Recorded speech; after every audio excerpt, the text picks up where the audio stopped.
HMHS Potemkin, another live stream.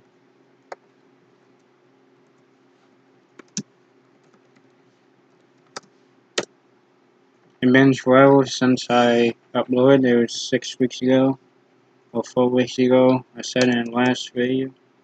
Let's get started. Amongst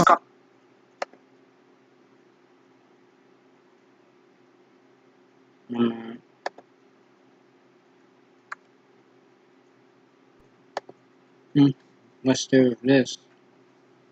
So,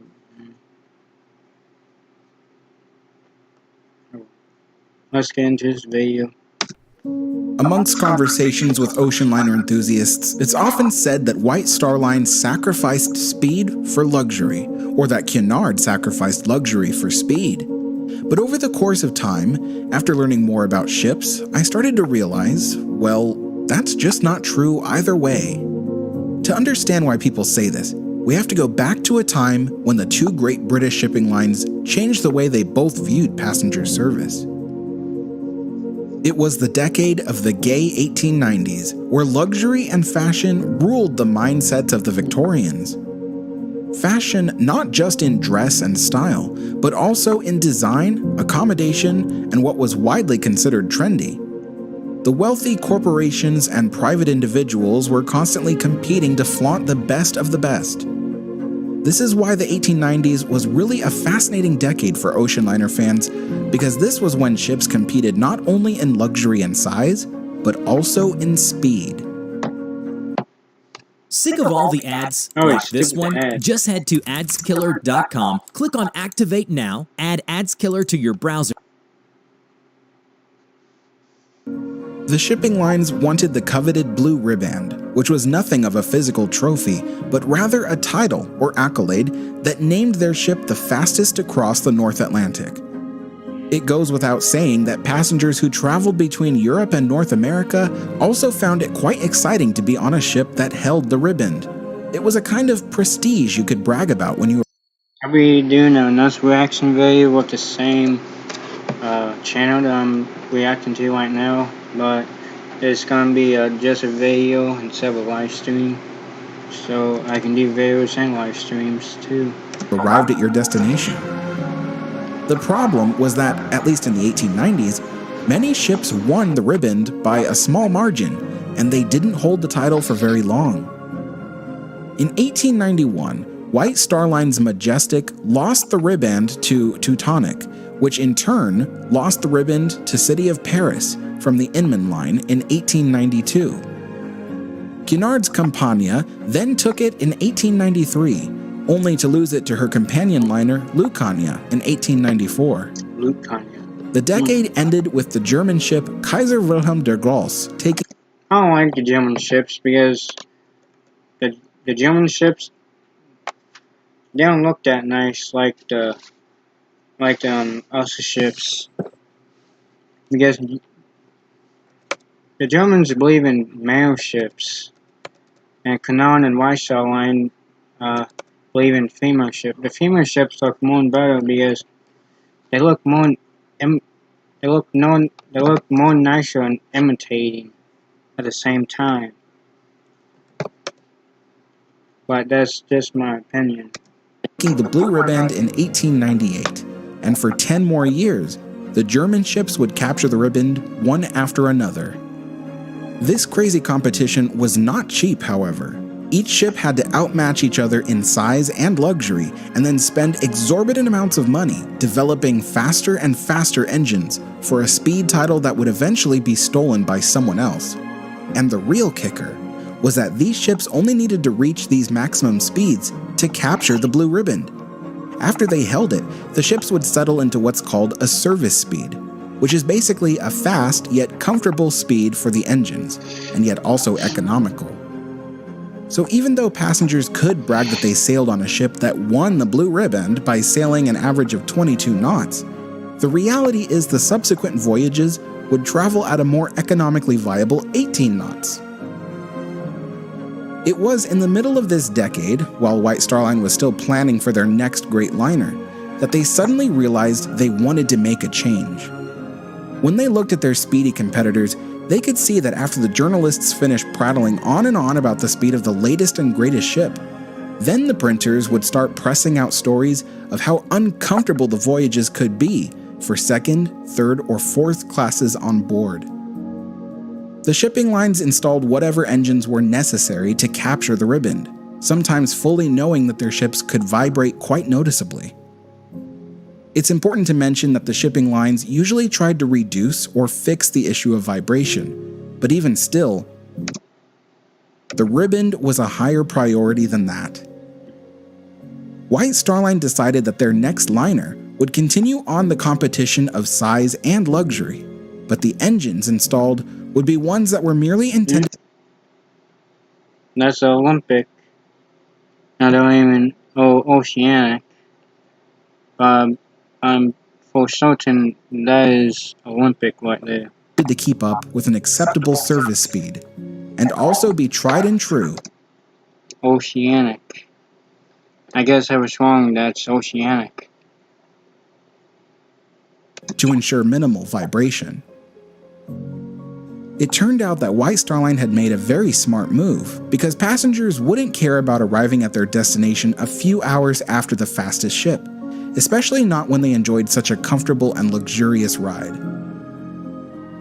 So, that was White Star Line. Cunard, on the other hand, decided to double down on their efforts and design a ship so advanced and so fast that it could hold the Riband longer than other ships of its era. The Lusitania and Mauretania would eventually capture the Riband away from the Germans and win back Britain's supremacy of the sea. Mauretania herself would end up holding on to the Riband for an astounding 19. I like the White Star Line and the Con Line ships. Definitely the Olympic, Titanic, Botanic, Lusitania, Mauretania, Aquitania, the three queens that Con Line had, Queen Mary, Queen Elizabeth, and Queen Victoria. I like all them ships. 15 years. But again, both ships, Lucy and Maury, were known to really shake their second and third class passengers around quite a bit. This is what gave. That's the first time I will hold that little nickname. Rise to the common assumption among ocean liner fans that White Star Line sacrificed speed for the sake of luxury, and that Cunard sacrificed luxury for the sake of speed. It should also probably be mentioned that historians have not explicitly made this statement, at least none that I have found. It seems this statement is only repeated among fanatics, and frankly, when I first heard it, it made sense to me, but it simply isn't true. Oceanic of 1899, which was a superliner that was not designed to compete for the Blue Riband, had a maximum speed of 21 knots. Compare that to her most formidable speed rival of the time, Kaiser Wilhelm der Grosse, with a maximum speed of 22.5 knots. There really wasn't that big of a difference between the two. If both ships had raced each other across the Atlantic, Oceanic would arrive merely 6 hours after the German ship. But when you're on a voyage that lasts 6 days, arriving just a few hours later is really not bad, and the trade-off is that Oceanic was more comfortable.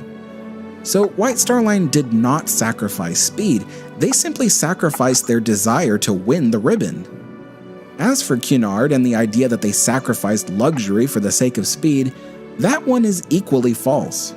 I think that many ocean liner fans consider this period of time as one that Cunard was just some average steamship company that insisted on being the fastest like any other company did.